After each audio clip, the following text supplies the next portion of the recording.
Bienvenue sur Petit secret entre historiens.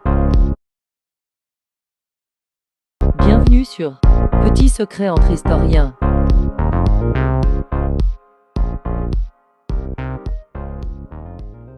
Bienvenue dans la ville d'Annonay, cette merveilleuse cité citadine. Vous pouvez retrouver des bâtiments dans cette ville pleine de richesses culturelles, des bâtiments construits à la main au XVIe siècle par les ouvriers esclaves qui en fait ont ensuite été revendus beaucoup plus loin afin de mourir.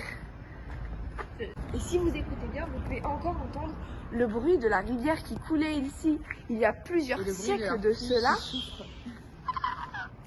sous nos pieds. Une rivière souterraine. Les gars, écoutez, c'est la rivière, c'est la rivière souterraine. Donc on peut continuer comme vous voulez. C'est des cailloux. Attends, je vais aller regarder. C'est des gens, c'est des voitures. Non, c'est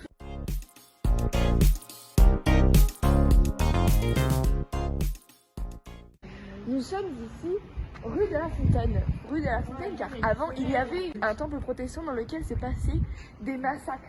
Je peux vous en raconter un petit peu plus quand on arrivera. Et voici le temple protestant. Je vous montre rapidement. Le temple dans lequel étaient réunis tous ces esclaves pour essayer de les convertir à la religion protestante. Ce n'était pas le catholicisme, la religion qui prenait, mais bien le protestantisme. Écoutez.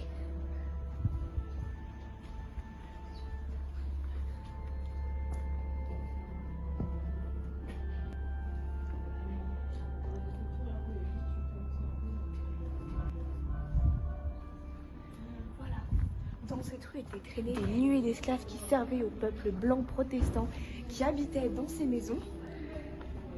Et les gens qui possédaient ces esclaves et ces peuples minoritaires les emmenaient tous les dimanches à la messe pour les convertir dans des rituels barbares à base d'eau bénite, de noyades et de feu parfois. Ils sont pas là,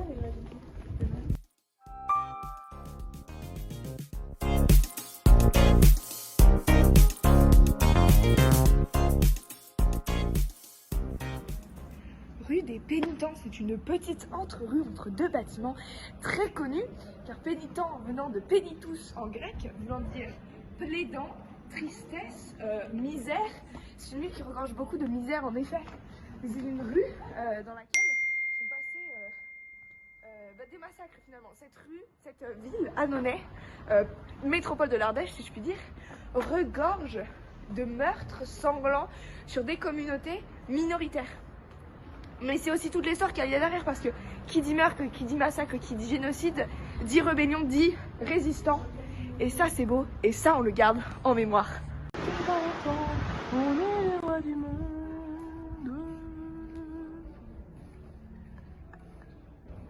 Non, alors ça c'était une prison d'esclaves avant.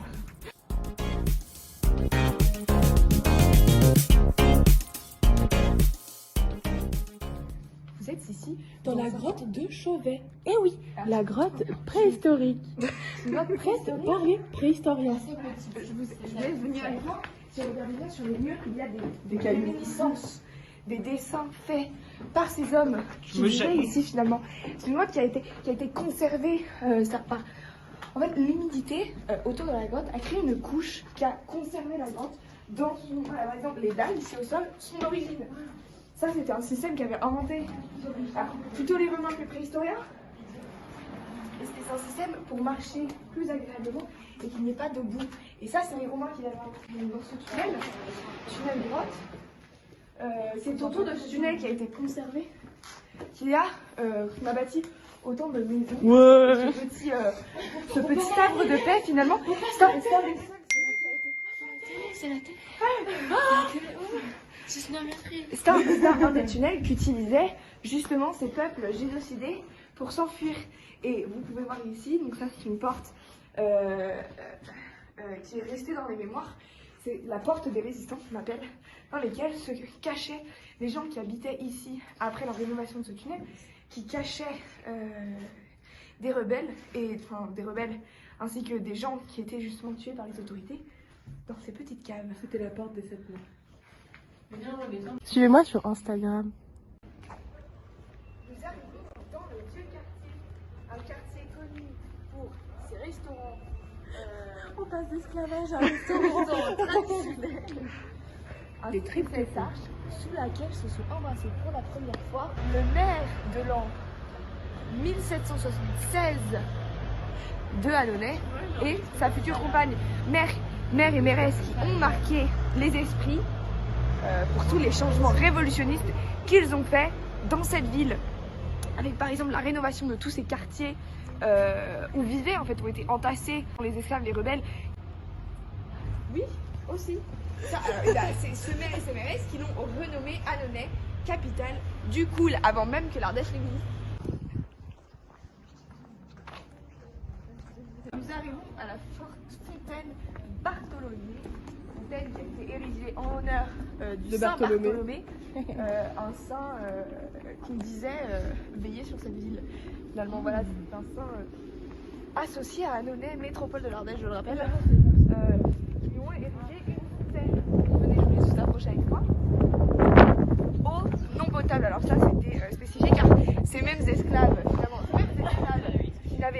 qui avaient accès à des logements tout pourris avant d'être traînés dans des églises, puis traînés en esclavage, etc., n'avaient pas d'eau courante chez eux finalement, parce qu'on reste en Ardèche et en Ardèche, il n'y a pas d'eau courante. En tout cas, en Ardèche, c'est la Dèche. À l'époque, il n'y avait pas d'eau courante, donc ils revenaient ici s'abreuver à la fontaine.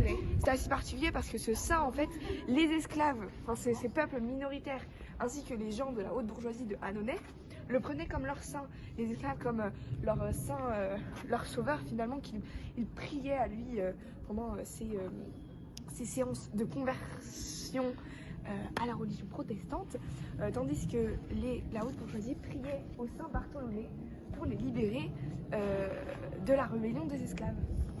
Voilà, fontaine République, Saint Bartholomé, mais ça je vous le dis, c'est marqué. Première adduction d'eau d'Annonay en 1725 exactement. Voilà, donc c'est là où venaient s'abreuver les esclaves finalement. Donc voilà, elle date de 1725, elle a été érigée quelques années avant que le maire, le fameux maire, ait marié son épouse sous cette fontaine. Ce village regorge d'histoire et c'est ça que j'aime avec Annonay, avec l'Ardèche, cette métropole de l'Ardèche, la ville la plus grande de l'Ardèche qui compte bien 10 000 habitants. Vous aviez un quartier vieux, le vieux quartier comme on l'appelle, des quartiers beaucoup plus industriels, mais tout regorge d'histoire et c'est ça qu'on veut dans Petit secret entre historiens.